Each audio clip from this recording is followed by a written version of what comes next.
Biannually means twice a year. Binaurally. Biannually. No, that we got some fact checking on the Okay. Diddy Party. Biannual does in fact mean twice a year. Yeah, Well, what does Google say by biannually? I don't need Google for that one. Sign us up. Twice. Not for the second one, for the first one.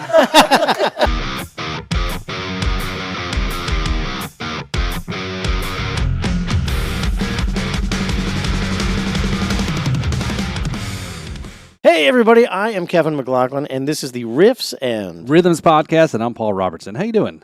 Really good, man. Really good. We are well into October at this point, and the sun has lost its anger, Yep. and it's nice. A little cool weather coming through. We're drinking our pumpkin spice whiskey. No, we are not. No? I didn't spice mine, but it's good by itself. Look at this stuff. Paul has re-hooked us up with the House of Wine, beer, and spirits, and other stuff, too. Yep. And they hook us up with some good whiskey. This time it's Stolak. Yes. So we're enjoying it here, and then we're going to have a little bit more what's left. We need to talk to Chris about some straight barrel rum, Florida rum here. So I'm no longer a rum drinker. I foundered myself on rum years ago, but I like the Knox and Dunn. And it's a good thing because what are they our doing? title sponsor for Yeah. their festival, right? So if you haven't got your tickets yet for the Riffs and Rhythms Music Festival, November 23rd, How does one go about getting tickets? you go to Ritz. No, Reading is fundamental. don't go to that. riffsandrhythms.com, and there's a link button somewhere on there. Yeah. I think it's still only $26. That is correct. Yes. So, And $25 if you know the right promo code. right. So why is the promo code important? The promo code is a cool concept, and what it does is anyone who uses the promo code when they buy a ticket, they get $1 off. And then that dollar goes to the band whose promo code that they used. So any bands that are a part of the Riffs and Rhythms Festival can encourage their fans to use their unique promo code, which gives them $1 every time. So pretty cool. Yeah. Yeah, so if the, Come support the bands, your favorite bands there. It gives them a little bit of support. It gets you $1 off to save some money on buying some Knox and Dunn drinks at the festival. Yeah, I'm looking forward to it. and it's extra money. It's not just all they're getting. Right, yeah. Hopefully. Yeah, hopefully. Go out and help sell those damn tickets, guys. All right, we'll leave it there. So, all right. Yeah, so it's been a little minute since we last got together here on the show, and we've had a few things happen here in Florida. A couple things. Yeah, we've been experiencing epic biblical tornadoes and hurricanes. And for those that are watching or listening to the show, you know we're a Florida-based podcast, obviously promoting Florida music, Florida musicians. And, there was a little bit kind of crazy here. Florida gets a share of hurricanes. It's just nothing new, right? But this was a little different. It was kind of very crazy for most because we've had tornadoes that you don't see here in Florida typically. You've had Midwest-style tornadoes hit this area. They were calling them wedge tornadoes, whatever that means. And Ladies on bicycles flying through the air. shoes, is that a wedge? Is a shoe, right? I don't know, but apparently it is a way to describe a destructive hurricane. And hit really in an area where a lot of our friends and guests who've been on the show here in the Treasure Coast got hit pretty hard, right? Fort Pierce. More than 20 hurricanes with fatalities in our local area. Yeah, so it was so obviously the community. Hurricanes. No, there was 2 hurricanes. Right. More than 20 tornadoes. Right. That's so better. Hurricane Milton. Hurricane Milton, definitely left some mow marks on Florida. And was still looking for his red stapler, I think. Thank you. Somebody laughed in the background, so they got it. They got the joke. All right, so you have a homework assignment, actually. Well, who is Milton aside from a hurricane? And besides Milton Berle, but... Oh, okay. Well, Yeah, why does Milton- he have a red stapler? Okay, so have you ever heard of the movie Office Space? No. Oh. All right, so you got some homework to do. So add this to his viewing on Netflix. Oh, yeah. On my to-do list, I got to watch Office Yeah, because you get so much free time, dude. Is that the movie that the TV show Office is based off? No. So this was a cult classic, Gen X cult classic, and it came out in '99, and it was about working. I wasn't old enough to watch it then. That's why. Yeah, his. Anyway. It's not that funny. Yeah, no, it was. Yeah, the last episode where Kevin jabbed you about being old, about passed out because I laughed so hard. You know what? Yeah. First off, let's have a half a moment of silence for the victims of the storm. And then let's go ahead and include our guests in this show. We've been rambling on, and they're just wondering why we've even brought them here. Let's do that. Now, would you like to introduce our guests and the performing group that they represent? Sure. So let's go ahead and welcome to the podcast the Smoke Boss Militia. We've got Andy and Lucia. I was told I could listen to this at a reasonable volume from 10 to 11. Yes, only if... The Milton thing. You got to really catch up with that movie, I guess. Yes, you do. Yes. Yes, so you do, Kevin. So anyway, there's a red stapler reference in it and a guy named Milton. Okay, well, I'll have to Apparently, look he for that. does not watch any of my other content that I did. I did a whole video in an episode I dropped about the hurricane. I made a hurricane cocktail, and I called it Milton, and I hung a little red stapler off as a garnish. Really? Yeah. Don't worry, you don't even watch this podcast. I don't like actually. to. I don't like to put my mouth on staplers. Oh, come on now. I'm not. All right, that so punk. are we doing a moment here?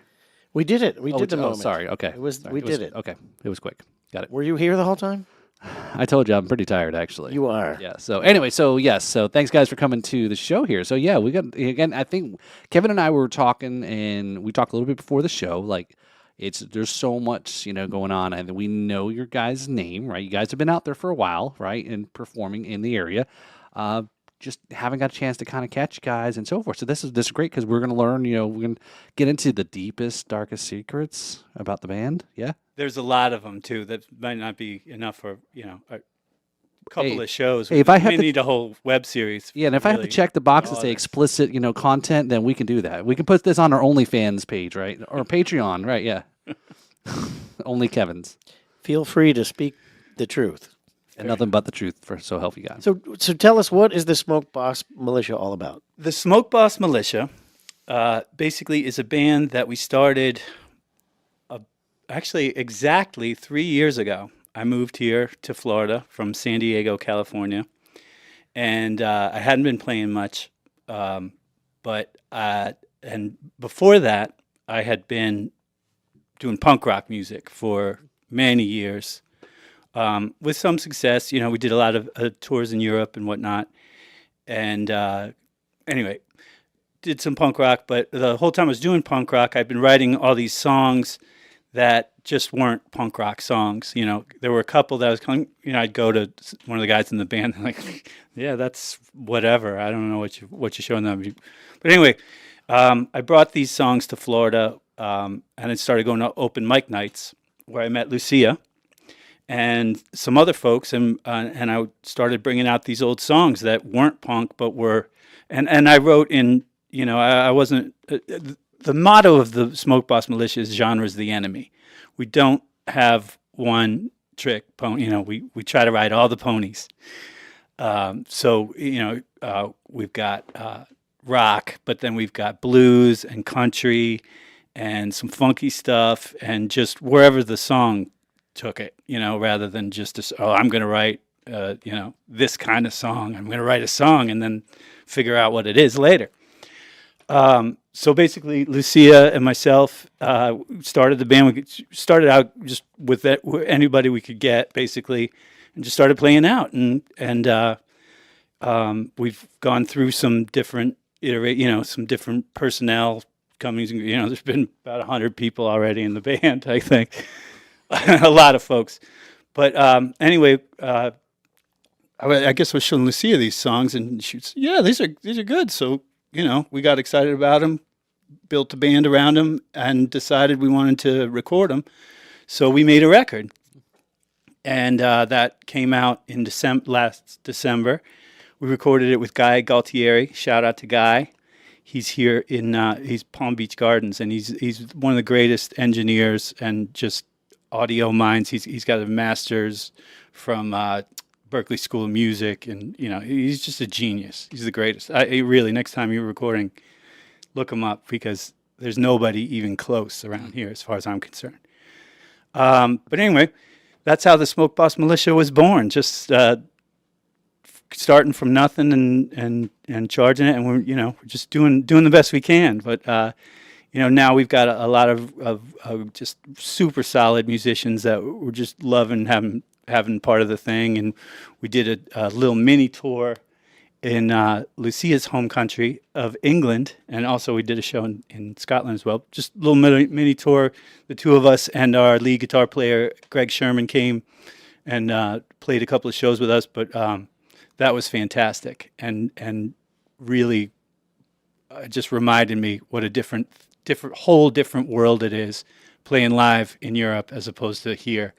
People are just so much more excited about the whole process. It's you don't have any kind of trepidation. You're just welcomed like grandchildren. Right. It's just completely apples and oranges, I guess. So you guys are going to have something in common here because he's going to have Yes. to pick your brains about some stuff. Actually, Yeah, absolutely. So I'm planning a tour of the UK for early next year. Oh, okay. Fantastic. So you got to fill me in on what you know. Yeah, good. Do you have someone helping you over there? Yes, I do. I've got an artist development team based in the UK, and we Fantastic. just they've been helping me get my online presence spruced up so that I look presentable, and we it's a lot of work. it takes a while.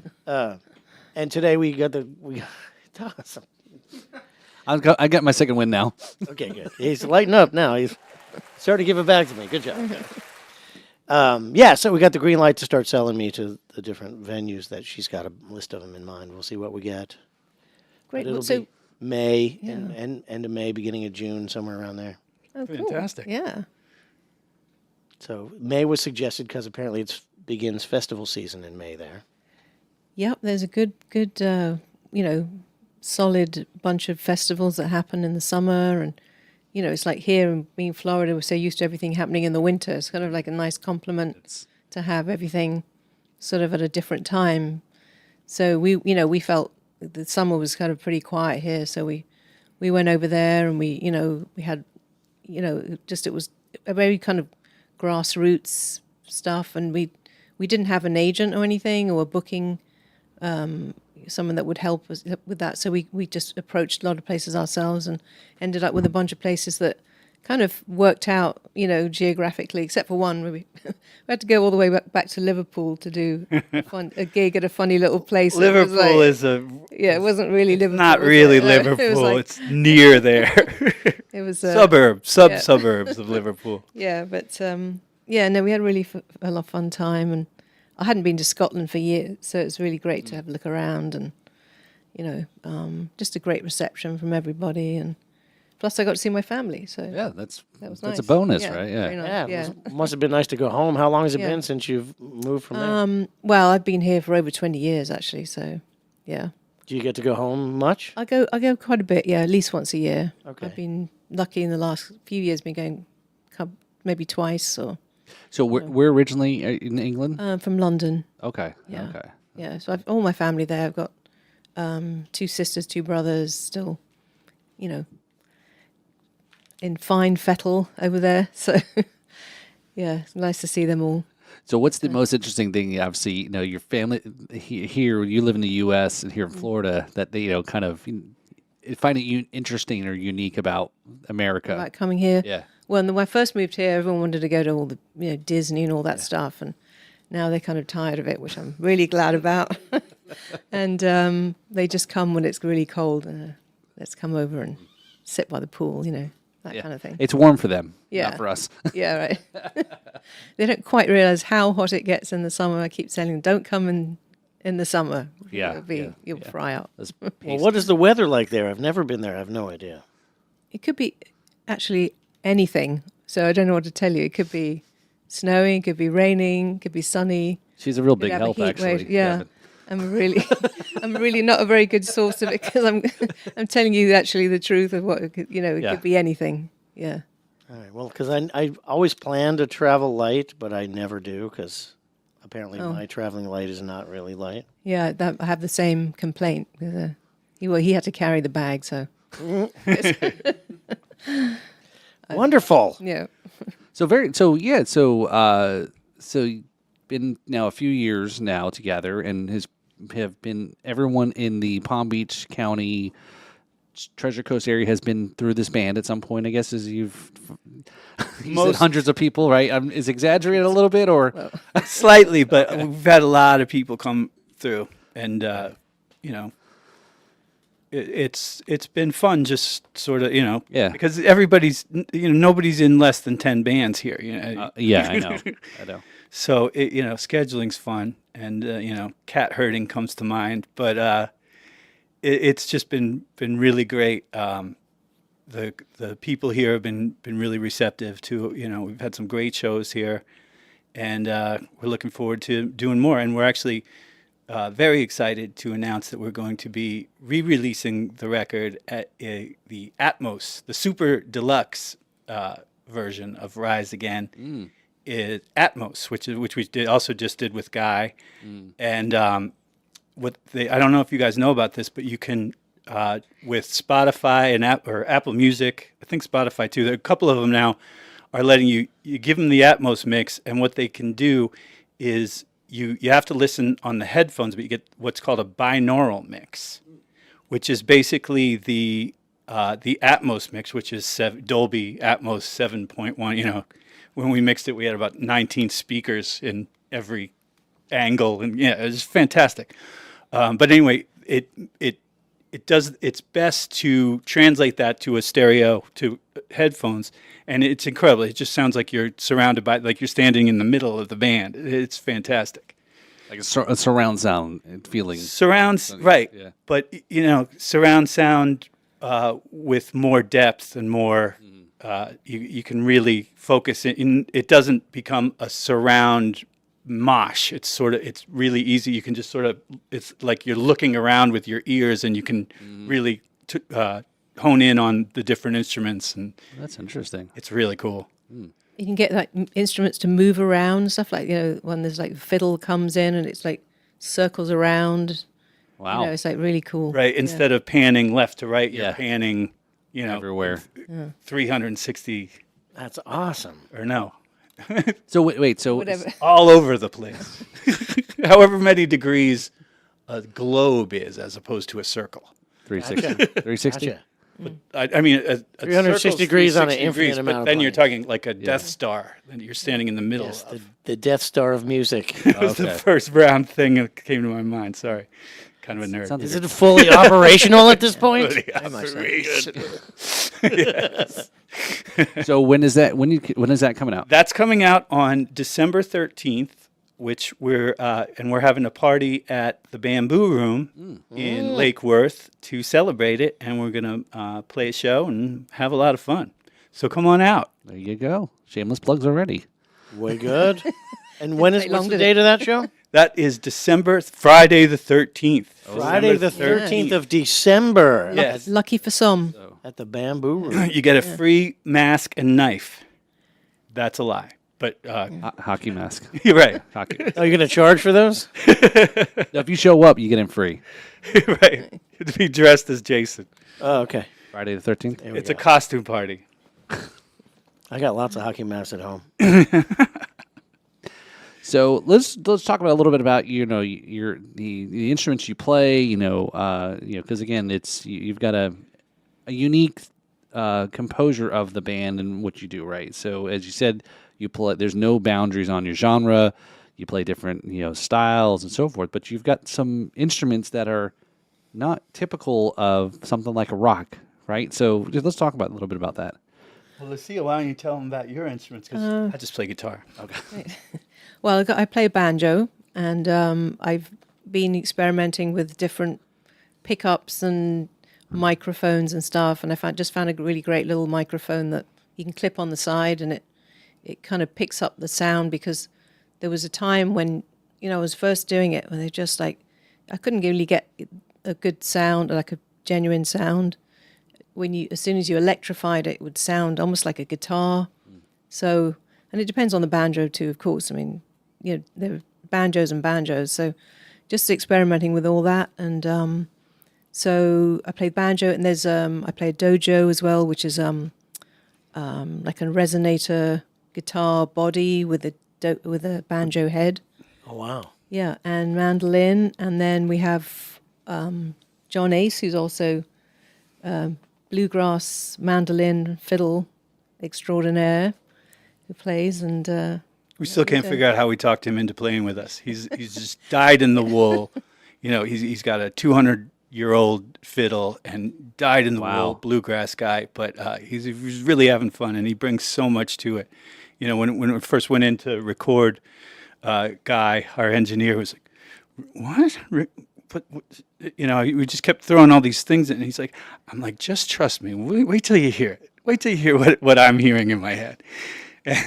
And I didn't know if it was going to work, but it did.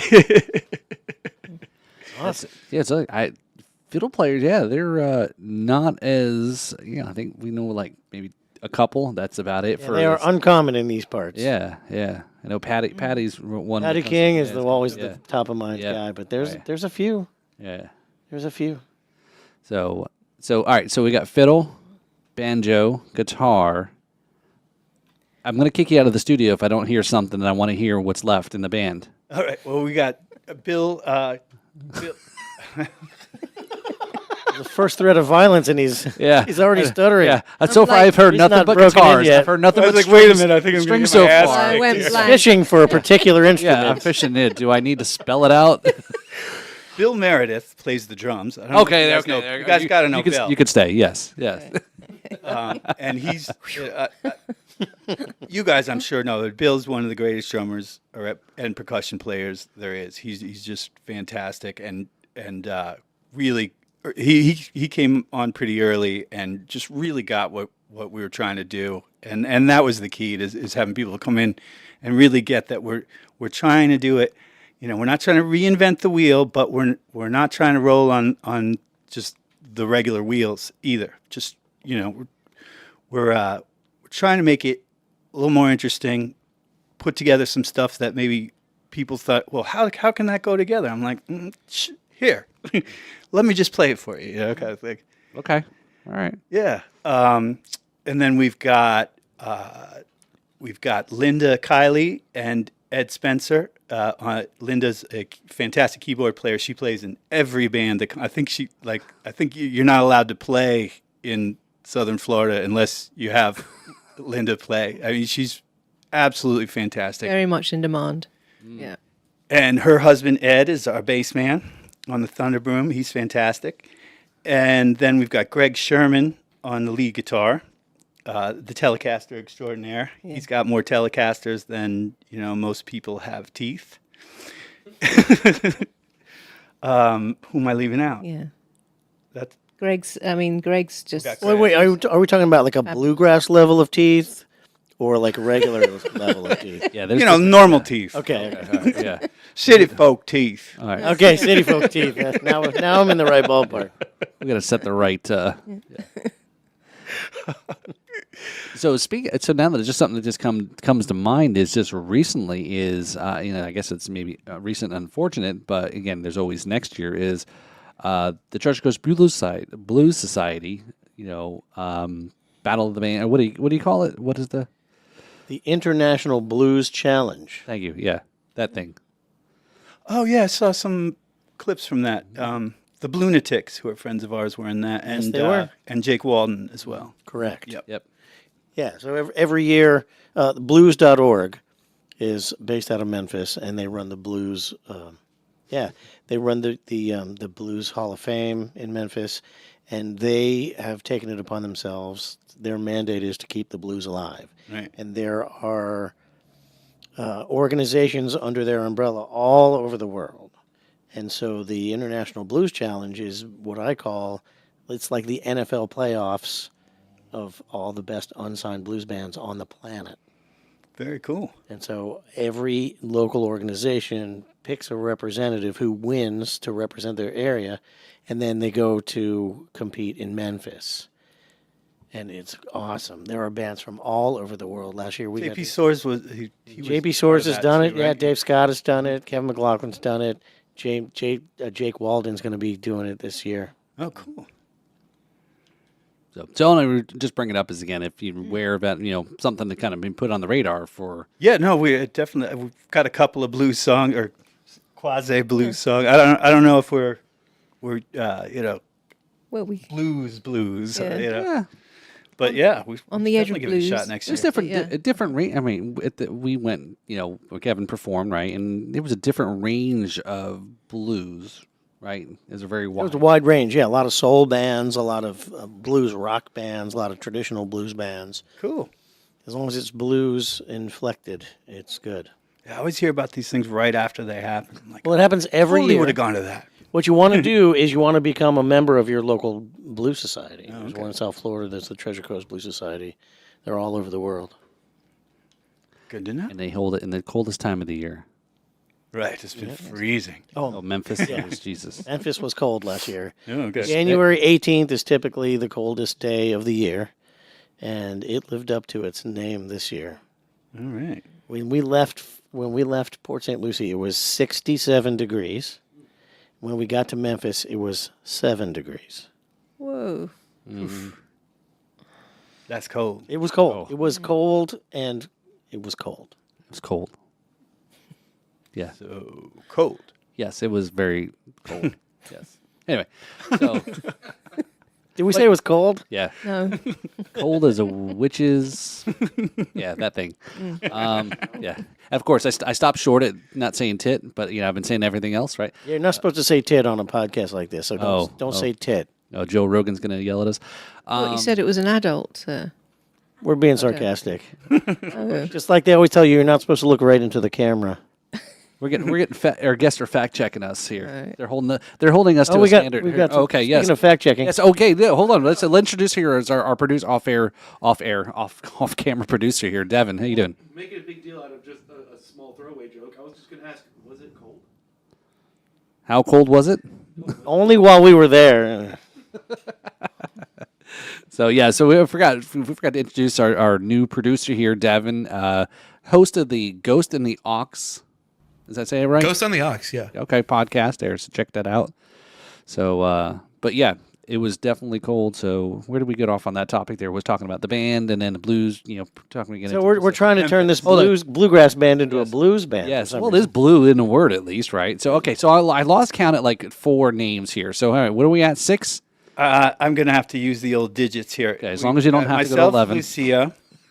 Lucia, John, Ace. We talked about Greg, Linda, Ed, and Bill. Oh, no, we got them all. Okay, got it. 7 band members. 7 of us. Okay. And we're not a bluegrass band. I don't want. I just. Yeah. So we're not an anything band. We're an everything band. An everything band. All the Difference. genres. Big difference. The one song that we heard, I don't know what the name of it is, but I would classify it as punk grass. Interesting. Yes. Okay. Which song did you hear? The one that sounds like punk grass. I don't know the name of it. We listened to it today, and I didn't get the name. Do we know what the name of that is? Well, we're gonna get fact checked. Well, it would make sense, right? Because you said your background, you were in a heavily punk, early on. I was doing just punk for just shy of 20 years, I guess. Okay. And that was a lot of fun. But even when I was doing that, like we started in 2009, I moved to San Diego and I joined a band called Rat City Riot. And they had just lost their rhythm guitar player and needed somebody to learn a bunch of songs and go with them on a 2-month tour of Europe in about, I don't know, it was like 6 weeks or something. They had to prep. So I was like, let's go. Wow. Rock on. And that was one of the coolest. That was just amazing. I'd done some tour, but touring in the States, but it's not even close. Just the way, they got a place for you to stay in most of these places, like punk places, Right. it's not like the Ritz or anything, but, you can have a roof over you. You know? Right. That's a right, plus. Yeah. And they're just so excited to see you and to be a part of the music, and it was just amazing. But we were touring, we were hitting it, I guess, twice a year or something like that. But and that was another band with a lot rotating membership. But the guys we sort of stayed with, one got married and had a kid, and he couldn't tour in Europe anymore, and things started to slow down. So I started to do solo acoustic tours, playing a mix of punk stuff and some of the, because I've never been one genre guy. I like music, Right. all of it. And I'd do these tours just myself on the acoustic guitar. It was the most profitable touring you could ever do because, you don't need a van anymore. Yeah. Load in is setting your acoustic guitar on the stage, and you're loaded in. That was it. It was great. And some of the songs that are on the record, I was playing as well. But I was doing, this sort of hybrid-y punk, doing Social Distortion and stuff that's kind of punk and with its leg firmly in other genres as well. Yeah. That word, but we use it. Well, I mean, punk takes, all music is an amalgamation of a cross-reference of Born from Somewhere, right? Sure. Right, and whether it's the Beatles grew up on, Elvis and, a lot of that, did they become that they were very influenced by that kind of, Right. So.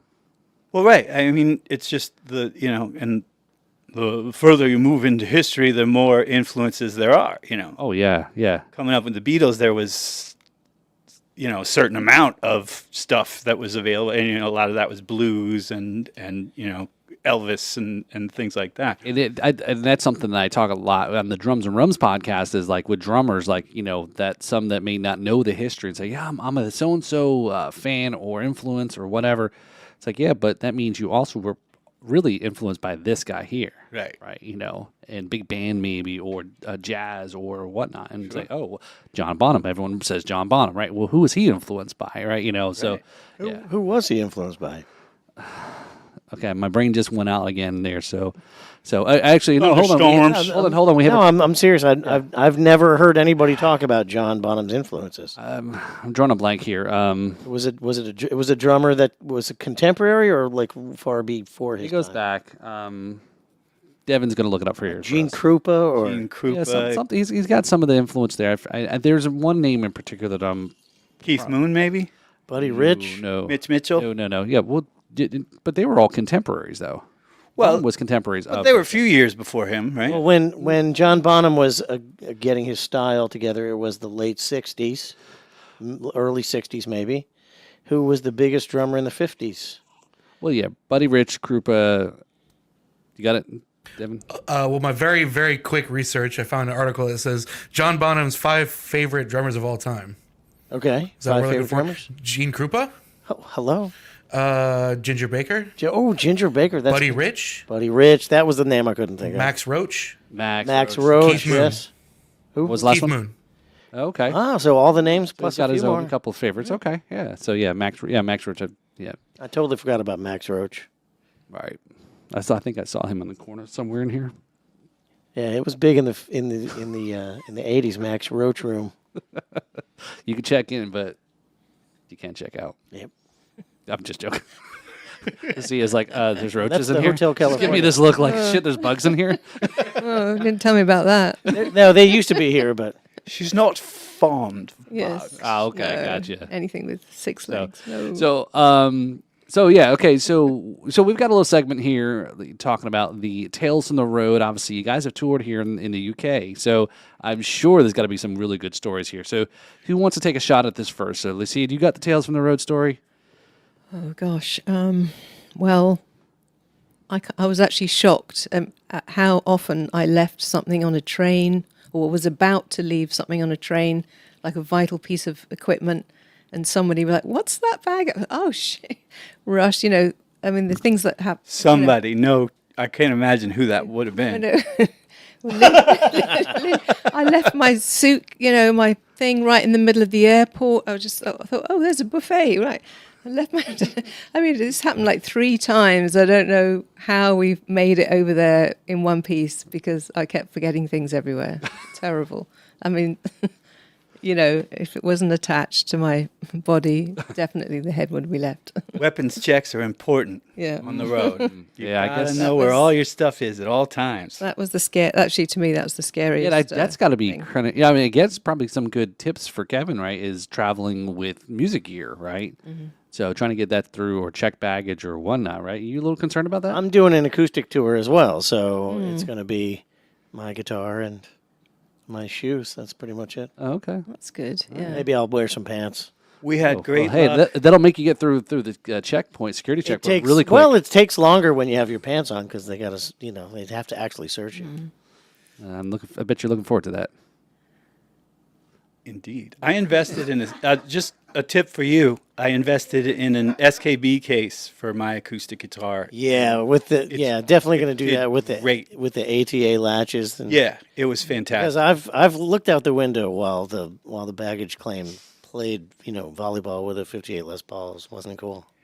One thing you can do, here's a trick not everybody knows, but if you bring it in a gig bag, they are legally not allowed to make you put it underneath. They have to find a place for it on the plane. But that's legally, but I've had some matches with some.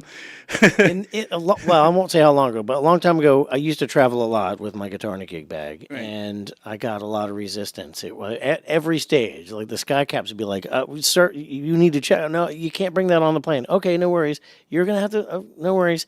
I would go and check in, and they're like, "Sir, you're not gonna be able to bring that on the plane. There's no room for it." Oh, no worries. I'll be fine. I'd get to the gate. "Sir, you're not gonna be able to bring that on the plane. They're gonna have to turn you away." But it's okay. There's a door on the side of the ramp. You can let it off. And then I would get going to step onto the plane, and the stewardess would be like, "Sir, you can't bring that on the plane. There's no room for it." And I would just go, "You mean there's no room in this empty closet right here? Okay." Yeah. And then I'd go sit down. Yeah. That was pre 9/11, wasn't it? It was pre 9/11, yeah. You would have gotten thrown off that plane. Well, they X-rayed it and stuff. Right. It got through. But yeah, I'm going to just get a really good case and not worry about I it. think that's the best way to do it. Yeah. Okay. So, pro tip. Get a good case. Yeah, get a case that you're comfortable launching your guitar out into the street with. Can we do a little practice? Yeah, we need a guitar case cannon, and we're going to shoot it out into the street. and One of those test it. big pumpkin chuckers, right? Did you ever see those when they? Or we could get a guitar-sized potato gun. There you go. Big slingshot. Build a trebuchet. Yeah, that's it. That's the word I can say. Yeah, what he said. Maybe we could just get some retired, airline workers to Just test it out. just toss it on the ground a couple times. Sure, just put it at it. It reminds me of the old American Tourister commercial from the 70s where they literally had an 800-pound gorilla dancing on the luggage. Yeah. I don't want to tell you a story, but go ahead.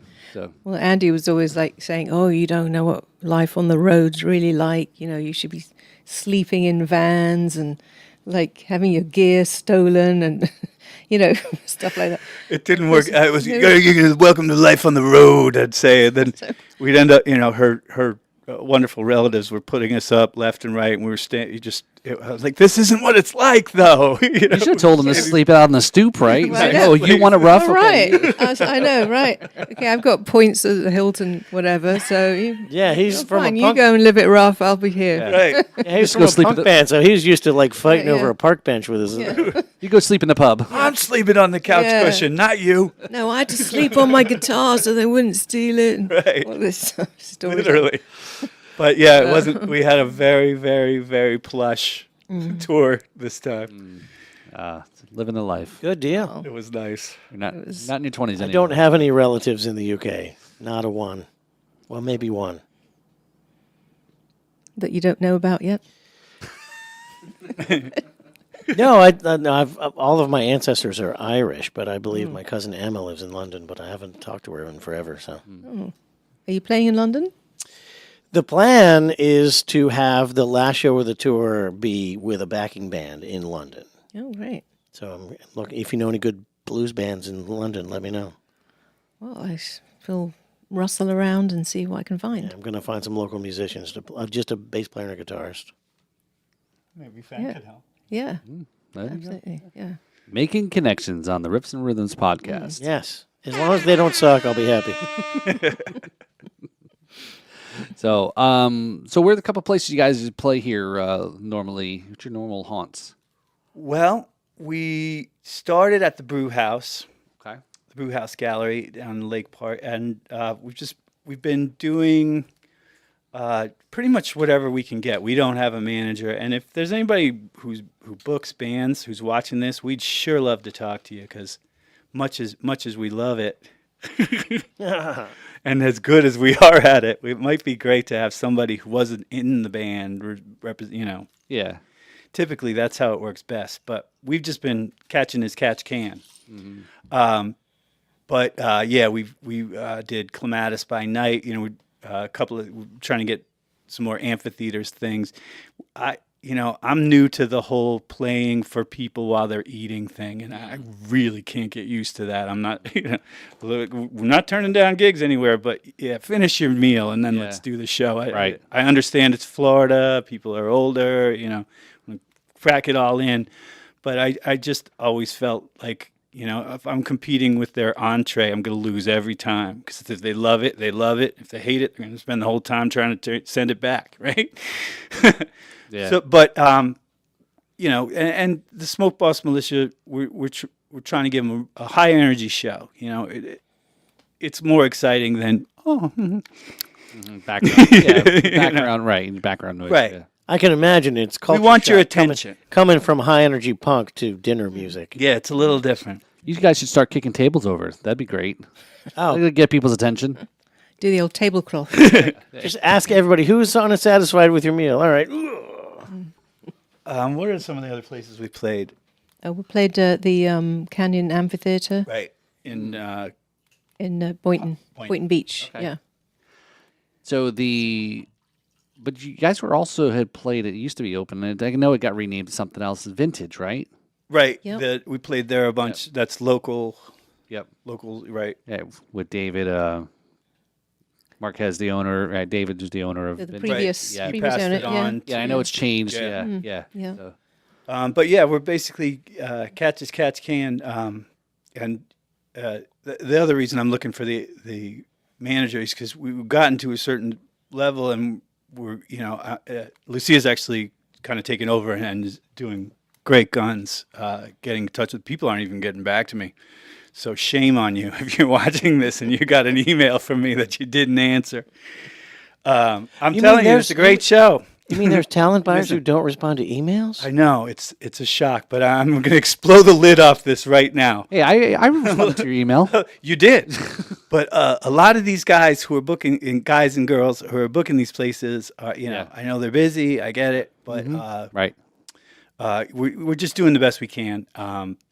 But we've so far played a bunch of places. We're looking to play a bunch more. Bamboo Room that's our first time there. We're really excited for that. Heard back from. I think we're going to be back At the Canyon. maybe. Yeah, next year they're booking us for. So We don't know the date yet, but we'll put that out there soon. So the good news is here, right? Yeah. Now that you've now got on the show, Yes. right, and this is one of the big things that we ask all our guests about, with the upcoming music festival that I know is already we've got locked in, but this is the big part where when we post and start talking about the music festival, everyone wants to say, "Hey, I want to do the show. I want to do the music. Get me on." Because it's original music, right? Sure. Which is everyone? It's like we're doing original music, right? Right. You scare the hell out of people. You say original. Yeah, music. or you have a lot of musicians come out of the woodwork like they're like little prairie dogs. Yeah, but the thing is, every song you've ever heard is an original song. Right. Somebody wrote it somewhere. Right. But the thing is that we always tell them, say, get on this podcast, have us review one of your songs, or get on, be a guest in the podcast, and then that's now you're part of the community. Yeah, and forth. so the prerequisites for being part of one of the Riffs and Rhythms festivals is you've got to have been on the podcast either in person like you, or your song has to get reviewed. Mm-hmm. You've got to have original music that has been released in some way, shape, or form. And you have to be, your base of operation has to be Florida. Mm-hmm. Well, hell, we're everywhere on that one. So you guys right, have yep. checked all the boxes. Yep. Now you just have to pay us enough so we'll like you. Oh, see, Oh gosh, and be a that's tough one. where That's expensive. we spent all our money on this freaking Yeah. record. I'm just kidding. We like you. No. So so that's the big thing here is we want to, the show's coming up. It's going to be great success. I hope. It is going to be a massive success. The line is already forming.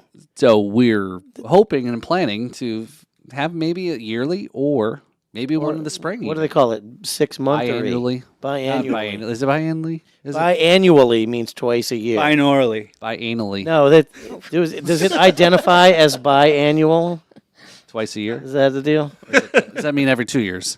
I don't know. LGBT Every 6 months. How about that? plus biannual. They, I don't know. Yeah, there you go. That or how about the? Maybe it's just biannual curious. That's true. Yes, on a good night. Could be that. Yes, at a Diddy party. Well, there's no curiosity left after that. Everybody knows what they Yeah, want. we've already talked a lot about in the last episodes with Kevin and Kevin, the Diddy parties. Yes, we did. So, Oh, yeah. we got some fact checking on the Okay. Diddy party. Biannual does in fact mean twice a year. Okay. Okay, there we go. so there we go. We have Well, our, what does Google say by biannually? I don't need Google for that one. twice a year, He doesn't. He said he doesn't need Google for that one. birthday and the other birthday. Yeah, the other. Yes. Sign us up. Twice. Not for the second one, for the first one.